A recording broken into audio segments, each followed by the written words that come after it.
ഒരു നിമിഷം ചിന്തിച്ചു നോക്കുക. നാം എല്ലാവരും മുഅ്മിനാണെന്നും മുസ്ലിമാണെന്നും പറയുന്നുണ്ട്.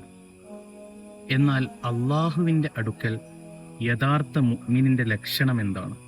നമ്മൾ യഥാർത്ഥ മുഅ്മിനാണോ, മുസ്ലിമാണോ, അല്ലെങ്കിൽ മുഅ്മിനായ മുസ്ലിമായ നാമധാരികൾ മാത്രമാണോ? നാം ഓരോരുത്തരും പരിശോധിച്ചു നോക്കേണ്ടതുണ്ട്. യഥാർത്ഥ മുഅ്മിനായ ഒരു മനുഷ്യൻ ആരും കാണുന്നില്ല എന്ന് കരുതി ഒരിക്കലും തെറ്റുകൾ ചെയ്യുകയില്ല. അവനറിയാം അവനെ അല്ലാഹു സുബ്ഹാനഹു വ തആല കാണുന്നുണ്ടെന്ന്. നിസ്കാരം അവനൊരു ഭാരമായി വരികയില്ല. എത്ര തിരക്കുണ്ടെങ്കിലും അവൻ അള്ളാഹുവിനോട് സംസാരിക്കാൻ ഒരു സമയം കണ്ടെത്തുക തന്നെ ചെയ്യും. യഥാർത്ഥ മുഅ്മിനിൻ്റെ നാവ് ഒരാളെപ്പോലും തൻ്റെ നാവ് കൊണ്ട് മുറിപ്പെടുത്തുകയില്ല, കള്ളം പറയുകയില്ല, മറ്റുള്ളവരോട് വഞ്ചന കാണിക്കുകയില്ല, ആരുടെയെങ്കിലും ദുഃഖങ്ങൾ കണ്ട് ബുദ്ധിമുട്ടുകൾ കണ്ട് സന്തോഷിക്കുകയില്ല.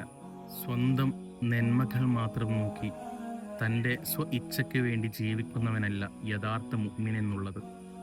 മറ്റുള്ളവരുടെ സന്തോഷമാണെങ്കിലും സങ്കടങ്ങളാണെങ്കിലും ദുഃഖങ്ങളാണെങ്കിലും വിഷമങ്ങളാണെങ്കിലും ഏത് രൂപത്തിലുള്ളതാണെങ്കിലും അവർക്ക് വേണ്ടിയും അവരുടെ സന്തോഷത്തിലും അവരുടെ ദുഃഖത്തിലും പങ്കുചേർന്നുകൊണ്ട് അവർക്കൊരു സഹായമായി സപ്പോർട്ടായി നിൽക്കുന്നവനാണ് യഥാർത്ഥ വിശ്വാസി എന്നുള്ളത്.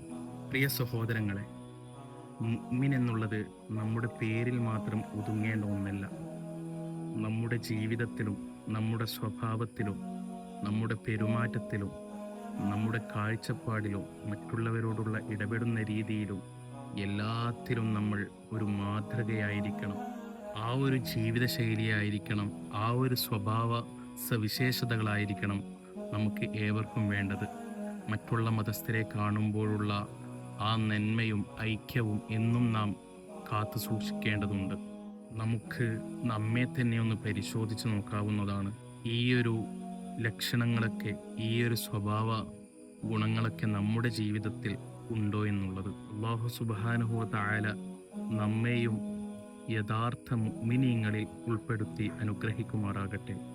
ആമീൻ യാ റബ്ബൽ ആലമീൻ.